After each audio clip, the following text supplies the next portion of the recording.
হলো রাসূলুল্লাহ সাল্লাল্লাহু আলাইহি ওয়াসাল্লাম কি শিক্ষা দিয়েছেন? ইফতাহু আলা সিবিয়ানিকুম আউয়ালুল কালিমা বিলা ইলাহা ইল্লাল্লাহ।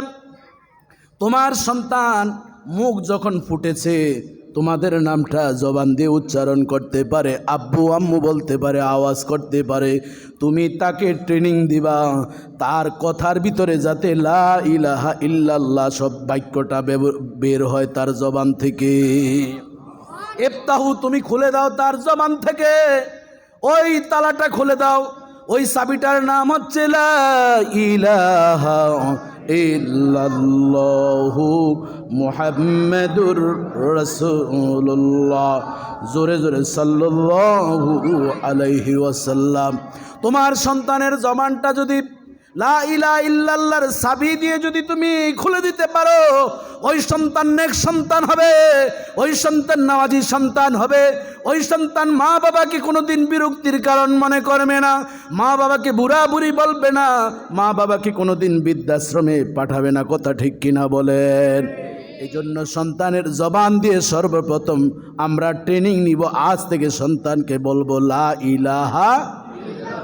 জামানার পয়গম্বর বলেন, মান ক্বালা লা ইলাহা ইল্লাল্লাহ ফাদাখালাল জান্নাহ। আমার যে উম্মত, আমি নবীর নামটা জবান দিয়ে নেক আর না নেক, আমার আল্লাহর নামটা জবান দিয়ে যদি সে ইচ্ছায় বা অনিচ্ছায় যেভাবেই কোনো না কোনোভাবে জবান দিয়ে উচ্চারণ করেছে, আমি হাসরের কঠিন ময়দানে রব্বুল আলামিনের কাঠগড়ায় দাঁড়াইয়া বলবো, আল্লাহ আমাকে ভুলেছে কিন্তু তোমারে ভুলে নাই রে আল্লাহ, তুমিও আমার উম্মতরে ভুইলো না।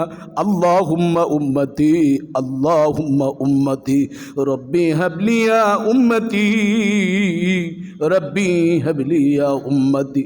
নবী উম্মতের পাগল হয় আল্লাহর কাছে বলেন, আল্লাহ আমারে মানছে আর না মানছে তোমারে তো মানছে, যারা একবার তোমারে অন্তর থেকে লা ইলাহা ইল্লাল্লাহ বলছে রে আল্লাহ, আমার নবী বলছেন উম্মত রে জেনে নাও ফাদাখালাল জান্নাহ, অবশ্যই অবশ্যই সে উম্মত জান্নাতে প্রবেশ করবেই করবে।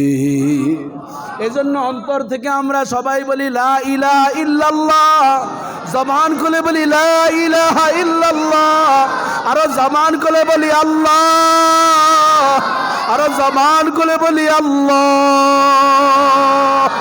বাবাজি বন্ধুরা আমার, আমার প্রিয় নবী বলেন, কঠিন হাসরের ময়দানের চিত্রটা তোমরা এখনো জানো নাই। কঠিন হাসরের ময়দানে মানুষগুলো কুল্লুহুম ইয়াকুলুনা নাফসি নাফসি নাফসি বলতে থাকবে। আম্মা জান আয়েশা বলেন, রাসূল গো আপনি একদিন বলছেন ওই হাসরের ময়দানে কারো পরনে কোনো কাপড় চোপড় থাকবে না।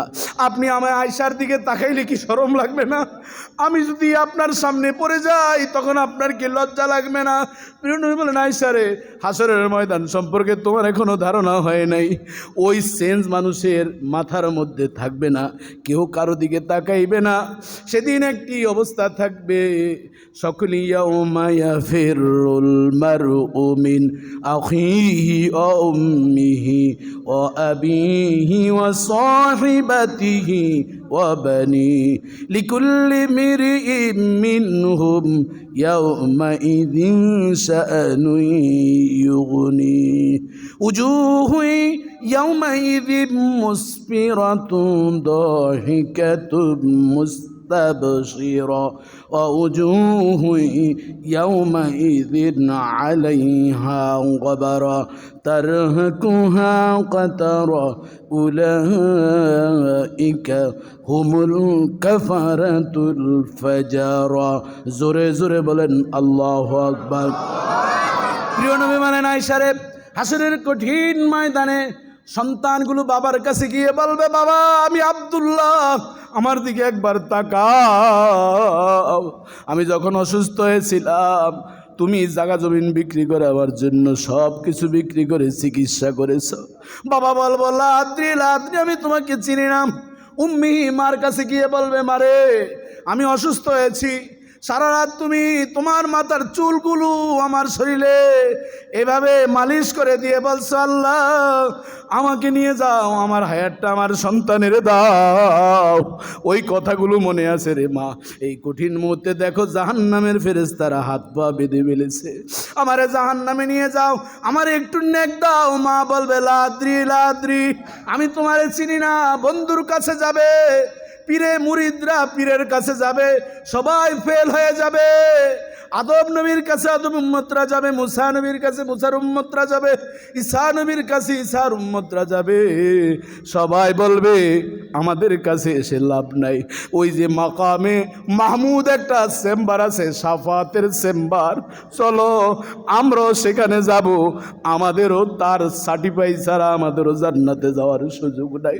যত বড় নবী হোক, যত বড় রাসূল হোক, পয়গম্বর হোক, আমার নবী লা তুমিনুন নবী ওয়ালা তানসুরুন্নাহু, আমার নবীর প্রতি যদি ঈমান সঠিকভাবে না আনে, আমার নবীর প্রতি যদি সেই সাহায্য সহযোগিতার যদি মনোভাব যদি না থাকে, সে যত বড়ই পয়গম্বর হোক না কেন আল্লাহর জান্নাতে কোনোদিন প্রবেশ করতে পারবে না।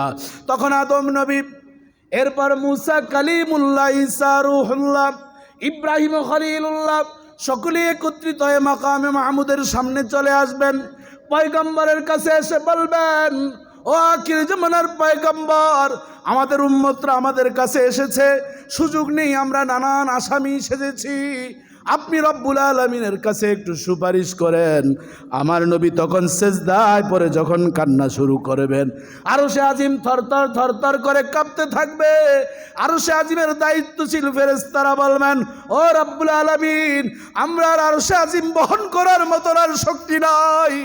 আপনার বন্ধু যেভাবে কান্না করছে, মুসলিম শরীফের হাদিসে এসেছে, আমার আল্লাহ ডাক দিয়া বলবেন, এরপর আসাকাইয়া মোহাম্মদ, ও বন্ধু আপনি আপনার মাথা উঠান, এসফা তুসাফা, আপনি আপনার গুনাহগার উম্মতের জন্য সুপারিশ করতে থাকেন।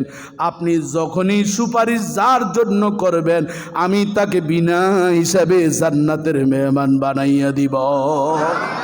এজন্য বাবাজি বন্ধনা আমার,